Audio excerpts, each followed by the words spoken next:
पिछले क्लास में हमने गोल्डन रूल्स के बारे में आप लोगों को बताया। अभी जो गोल्डन रूल्स हैं, जो जर्नल के आधार पर ट्रांजैक्शन रिकॉर्ड होते हैं, उसको हम जर्नल जानने के बाद एक मेरा चैप्टर है अकाउंटिंग इक्वेशन। अकाउंटिंग इक्वेशन है क्या? अकाउंटिंग इक्वेशन में हम जर्नल को एंट्री करके जो एंट्री करते हैं उसका एसेट्स पर और लायबिलिटी पर क्या इफेक्ट होता है वो हम देखते हैं। जो भी हम जर्नल एंट्री करेंगे उसको अकाउंटिंग इक्वेशन के रूप में जब हम प्रेजेंट करेंगे तो हर एक कंडीशन में हमारा एसेट्स बराबर लायबिलिटी, एसेट्स और liability means capital plus liability, इसका हर एक एंट्री करने के बाद बैलेंस शीट का एसेट्स और लायबिलिटी का टोटल हमेशा बराबर जाएगा। इसलिए हम जो चैप्टर का नाम, उसका नाम है accounting equation.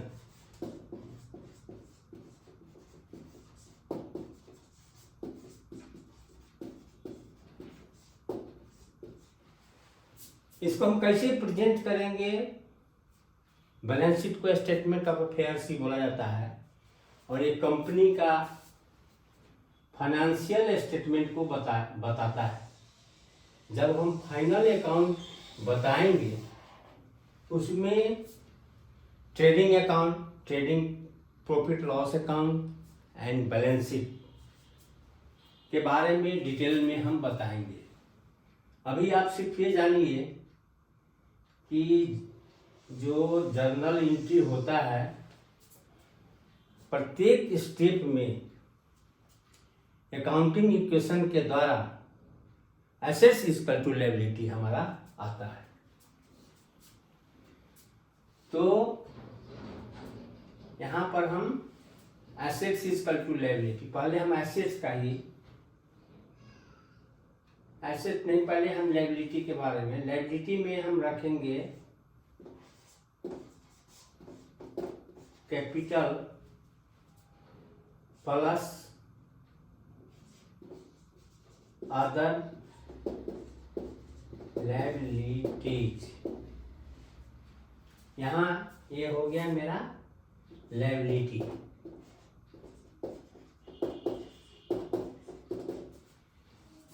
Liability equal to assets, चाहे एसेट्स इक्वल टू लायबिलिटी।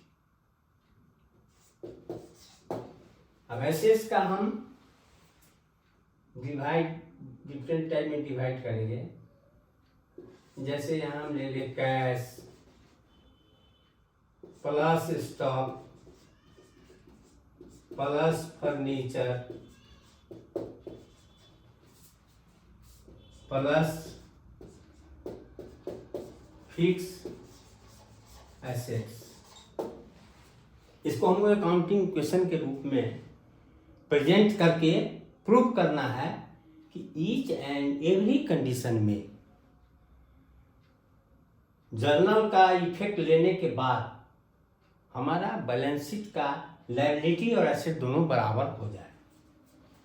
जैसे हम एग्जांपल में बोल रहे हैं, एग्जांपल दे रहे हैं आपको। First example, started business with cash. तो हम यहां पर क्या करेंगे, जो बिजनेस स्टार्ट करेंगे तो मेरे पास कैश आएगा और एक कैपिटल के रूप में रह जाएगा। तो इसको हम कैसे प्रेजेंट करेंगे? मान लिया जाए है 80,000 से हम बिजनेस स्टार्ट कर रहे हैं, तो यहां पर हम इक्वेशन के रूप में प्रेजेंट करके कैसे प्रूव करेंगे कि एसेट इक्वल टू लायबिलिटी? तो यहां देखिए 80,000 हम कैपिटल में लिखेंगे और कैश में लिखेंगे 80,000। तो मेरा ये इक्वेशन प्रूव हो गया। न्यू इक्वेशन जो बना, देखिए लायबिलिटी मेरा आ गया 80,000 टोटल करेंगे तो, एसेट साइड में भी मेरा आ गया 80,000। तो हमने देखा कि बिजनेस स्टार्ट किए हैं और इक्वेशन के रूप में हम जब प्रेजेंट कर रहे हैं तो लायबिलिटी साइड का भी टोटल 80,000 आया और एसेट साइड का भी टोटल 80,000 आया। दूसरा हमको जर्नल है जिसको इक्वेशन में प्रेजेंट करना है। दूसरा है कैश डिपॉजिटेड इनटू बैंक।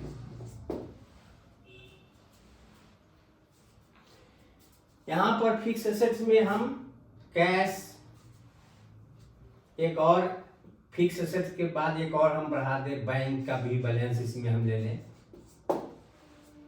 तो यहाँ पर जैसे हमने 20,000 रुपया बैंक में जमा किया, इस केस में देखिए क्या हो रहा है, वन साइडेड इफेक्ट आ रहा है। एक जगह से कैश, हमारा कैश बैंक में जमा कर रहे थे, क्या हो रहा है 20,000 रुपये मेरे पास से कैश में से बैलेंस शॉर्ट हो जा रहा है, माइनस हो जा रहा है। यहाँ पर हम 80,000 में से 20,000 माइनस कर देंगे तो मेरे पास कैश आ गया 60,000। एसेट्स में बैंक बैलेंस आता है, बैंक में 20,000 बढ़ा दीजिए। इस केस में भी आप देखिए काउंटिंग इक्वेशन बनाइए तो लायबिलिटी साइड में आगे से 80,000 है, न्यू इक्वेशन बनेगा।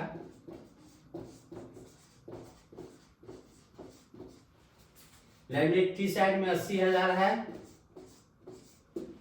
और एसेट साइड में देखिए कैश है 60,000 और बैंक है 20,000। तो यहाँ भी हमारा अकाउंटिंग इक्वेशन के अनुसार प्रूव हो गया, एसेट्स इक्वल टू लायबिलिटी। यहाँ 80,000 हो गया आपका लायबिलिटी और यहाँ पर आपका हो गया कैश 60,000 और बैंक का बैलेंस हो गया 20,000। तो यहाँ भी आपने देखा कि एसेट्स इक्वल टू लायबिलिटी हो गया। इसके बाद हम एक दो और जनरल एंट्री देख के इफेक्ट देखें क्या इफेक्ट हो रहा है।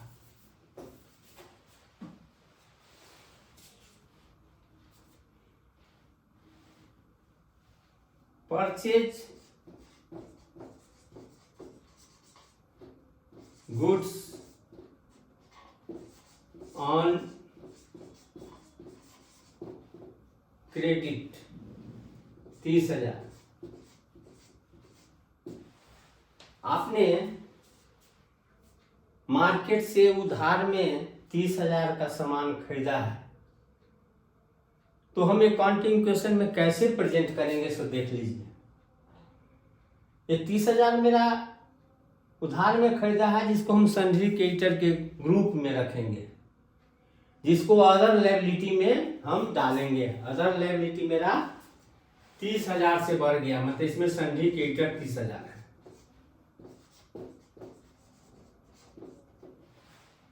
इसके बाद क्या हुआ, जब हमने माल खरीदा तो मेरे पास स्टॉक बढ़ जाएगा। 30,000 से आप स्टॉक को बढ़ा दीजिए।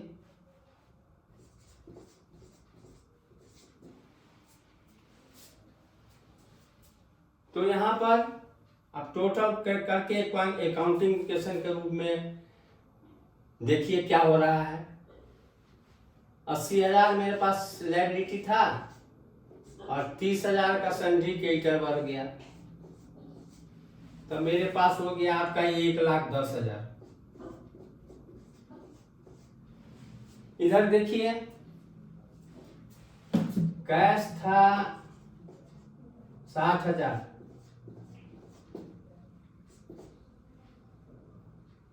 स्टॉक है 30,000 और बैंक है मेरे 20,000। इसका भी टोटल हो गया 1,10,000।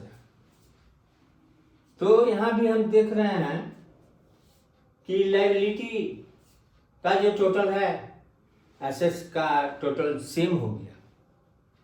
मतलब हम 3 एग्जाम्पल दिए हैं, तीनों में हम देख रहे हैं कि each every transaction when we recorded according to accounting equation total will be same. फिर हम एक और एग्जाम्पल दे रहे हैं आपको।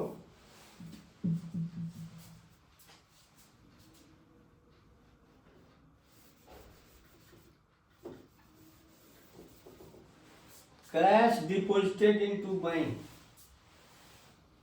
कैश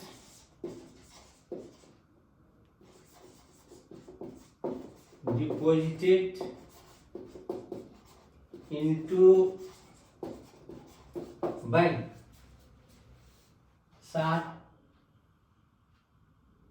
40,000 हम कैश बैंक में जमा कर रहे हैं।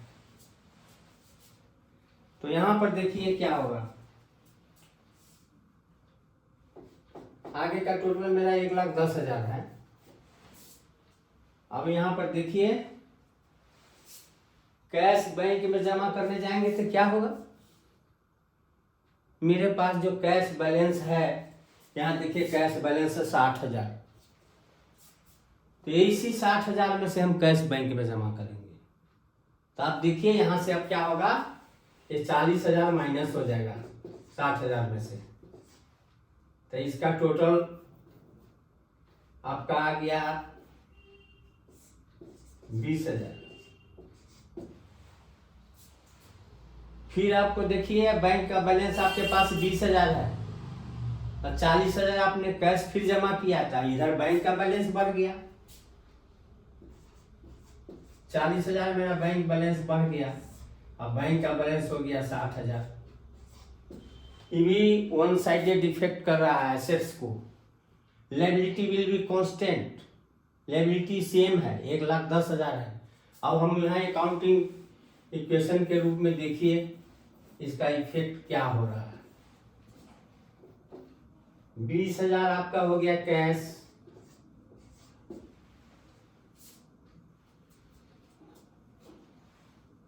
प्लस 60,000 हो गया आपका बैंक,